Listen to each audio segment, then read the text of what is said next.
थालवेग principal कौन कौन जानता है बताइए। मुझे उम्मीद है कि एक दो बच्चे जरूर जवाब दे देंगे। जब चर्चा हुई है तो मैं जरूर आपको बताना चाहूंगा थालवेग प्रिंसिपल, थालवेग सिद्धांत क्या कहता है। एनीवन? मैं क्लू देता हूं, रियो ग्रांडे नदी के ऊपर ही बनाया गया हुआ था। 23 में होता क्या है कि जैसे कि यह नदी प्रवाहित हो रही है, ठीक है, ये आपको नदी प्रवाहित हो रही है।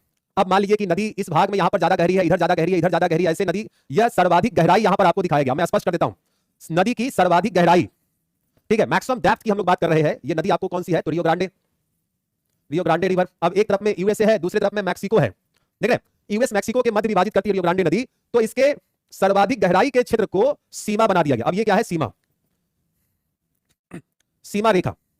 तो नदी की सर्वाधिक गहराई के क्षेत्र को सीमा रेखा बना दिया जाता है, और यही है आपका थालवेग प्रिंसिपल।